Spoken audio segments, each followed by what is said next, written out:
Hi, dear cricket fans, subscribers, and friends of Cricket Happenings. This is your host Ram with your early edition of Cricket Happenings show today. We are looking at the fifth one-day international between England and Australia, which actually finished at the Gabba in Brisbane, and it was a good tribute to the flood victims there who were actually affected. Australia actually did it in fine style by actually winning the series now 4-1. And also, not only that, what it does for Australia is that Australia, after a long time, they say that in March last year was the last time that Australia won a series, a one-day series at home, probably, and that is the reason this is very significant because, as you know, Australia have been struggling. So you can just imagine a champion team like Australia were just really going down, but they are really come up trumps now. And not only that, what it does for them is just before the World Cup 2011, it's auguring absolutely great for them. So Australia done a good job. Keep it up, Australia. Australia won the match by 51 runs here at the Wollongabba, Brisbane cricket ground. And as far as this match was concerned, it was, and also if at all I have time after I will make this report, I will do a preview of the first one-day international between Sri Lanka and West Indies, which is going to start there. They're going to play 3 one-day internationals in the subcontinent in Sri Lanka. West Indies are already there in Sri Lanka. I'll be talking about that if at all I have time. So just looking at the game between Australia and England here at the Gabba in Brisbane, it was Australia who actually had first strike by winning the toss. Shane Watson and Brad Haddin. Well, just talking about, I'm not going to go into the nitty-gritties today. Basically, I'm going to just touch upon the salient aspects of this game. Australia mustered 249 of their 50 overs. Now, as far as Australia were concerned, the opening. In fact, Chris Woakes was the one who actually gave them the breakthrough. He actually played and he had a very great match actually. In fact, he returned his best figures in one-day international cricket, and that too, one thing which is very good for Chris Woakes is that he did well in the 2020. He started doing it with the ball too. So now this is something, as I said, this bloke has a great future. His figures: 10 overs, no maiden, 45 runs and 6 wickets. It was the second best by an English bowler in an overseas international. So just imagine, at a very young age, Chris Woakes has picked up 6 wickets in this match, and he was very good too. He was getting the ball to bounce, and that was what really taking the batsman out there. As far as Australia were concerned, the other thing that happened for Australia, Shane Watson made 16. He was the first to go, and then Brad Haddin contributed a very good 37 of 52 balls with 7 fours. He was aggressive right from the word go. Steve Finn actually had his debut today. I didn't have a very good debut, I'd say, because his figures, if you see, he had 10 overs, no maiden, 1 for 61. Sean Marsh was out for 16 as Collingwood actually had him caught by Strauss. Michael Clark started off aggressively, tapered once more, started struggling, and finally eked out 54 runs of 74 balls with 5 fours. Cameron White contributed 16 of as many balls with 2 fours and 1 very good 6 that he hit over the top.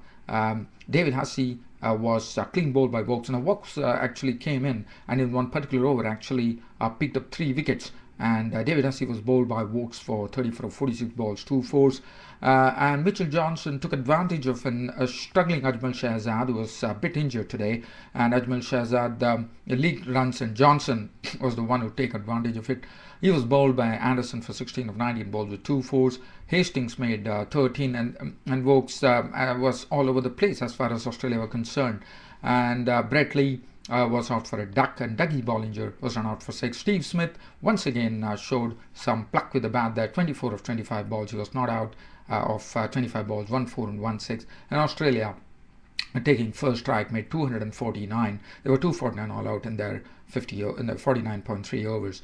James Anderson, 10 overs, 1 maiden, 1 for 42, as usual, impressive. Ajmal Shahzad struggled, 8 overs, 1 maiden, 1 46. Stephen Finn not having a good debut in the first one-day international that he played. 10 overs, no maiden, 1 for 61, but definitely contributed to the bat later on, as I would talk about that later. Chris Woakes was the one who did a great job there. 10 overs, no maiden, 45 runs and 6 wickets. Paul calling it 10 overs, 1 maiden, 1 for 36 was very economical. And Jonathan Trout, 1.3 overs, no maiden, none for 14.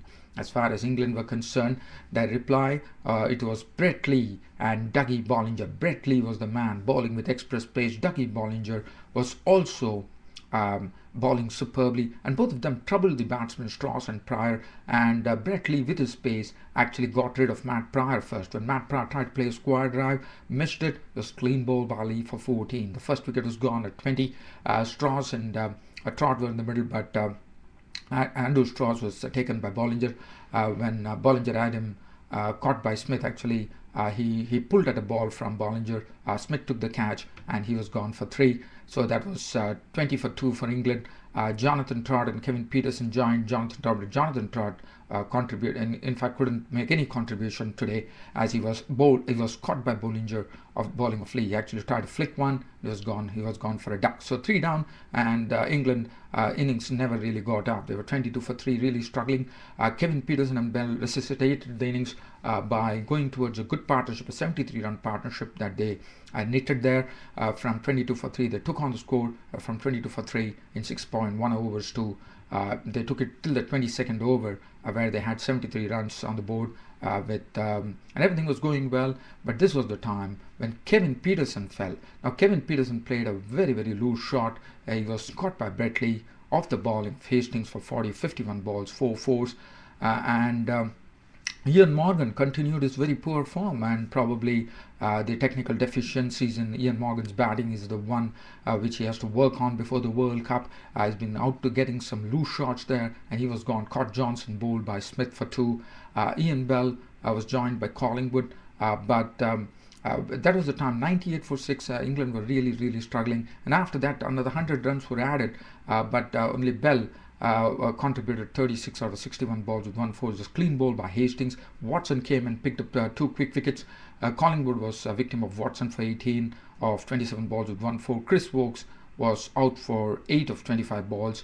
Ajmal Shahzad was given a very torrid time by the pace bowlers, and he was gone, caught behind the bowling of Bollinger for 9. Now after that, when Shahzad left, it was 145 for 9. But what was very good, interesting was, in fact, Anderson and Stephen Finn making his debut in this first one-day international showed some real fight there by putting up a 50-run partnership, just keeping, I wouldn't say just keeping England in the game. They did that till the 46th over, when finally England collapsed. I mean, England were all out for 198. James Anderson was not out on 20 of 31 balls with 3 fours, and Stephen Finn was clean bowled by Watson after contributing a very entertaining 35 of 24 balls, 5 fours, and a very good shot, a very big hit of the bowling of Watson for 6 over long off. So him and 198 all out England, and Australia winning this match by 51 runs, and not only doing that, winning the series 4-1. So they're taking an unbeatable 4-1 lead in the series with just one more one-day international to go, or 2 probably.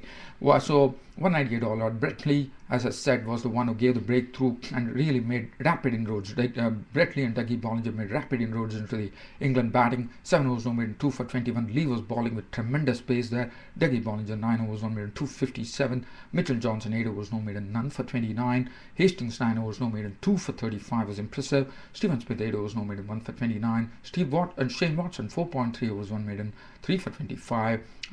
And the player of the match, even though England were on the losing side, I thought this was a good decision by the adjudicators there. Chris Woakes, for his brilliant performance of 6 for 45, his first 5-wicket haul in one-day internationals at a very young age, was given the man of the match. That's absolute encouragement. I really, really appreciate that decision by the match adjudicators, whoever they were, to actually, even though Australia won it, they gave Chris Woakes the man of the match. That's a tremendous decision, I would say. Well, so I'm having time here, so I'm going to do a very quick preview of the first one-day international. There are going to be 3 one-day internationals which are going to be played. West Indies are getting a chance to get acclimatized to subcontinental conditions just before the World Cup. And for West Indies, well, Chris Gayle and Adrian Barrat, this is going to be played at Colombo, the SSC, this in Hala Sports Ground. And well, for West Indies, Chris Gayle and Adrian Barr at the top of the order, explosive openers. Ramnajan Sarwan coming into the team is going to strengthen the side. It brings in a lot of experience and stability to the batting order. Shivnarine Chandrapal, the bulwark of West Indies. Darren Bravo, the exciting batsman from West Indies there. Dwayne Bravo, a very good all-rounder. Kieron Pollard, the big hitter from West Indies. Watch out for him in the World Cup 2011. Darren Sammy, the captain, will be leading the side. Carlton Bogle, the wicket-keeper. Suleiman Ben, the left-arm spinner. And Kemar Roche, the express-pace bowler. As far as Sri Lanka were concerned, Sri Lanka have Tilakendra Dilshan and Upal Tharanga at the top of the order. Tilakendra Dilshan has a good bash of the ball there. Mahela Jayawardene and Kumar Sangakkara, their experience as the captain, the wicket-keeper of the team. Chamara Silva gets an opportunity here with the World Cup. Angelo Matthews, another promising all-rounder from Sri Lanka. Rangana Hera, the left-arm spinner. Tisra Pereira, a very, very upcoming all-rounder from Sri Lanka, along with Angelo Matthews. Nuwan Kulashekara will handle the new ball along with Lasith Malinga, who would be having the concoction of all those Yorkers, slower deliveries and whatnot, and Muthaiya Muralidharan, the experienced spinner, into their ranks. So, well, I don't have much time to share here, dear cricket fans. I have to end my report here. It was a pleasure bringing you the cricket happenings early on in the morning. Thanks for your company. Keep watching Cricket Happenings. It's an absolutely free subscription. That's it, dear cricket fans, subscribers and friends, for Cricket Happenings. This is your host Ram of Cricket Happenings, signing off. Thank you.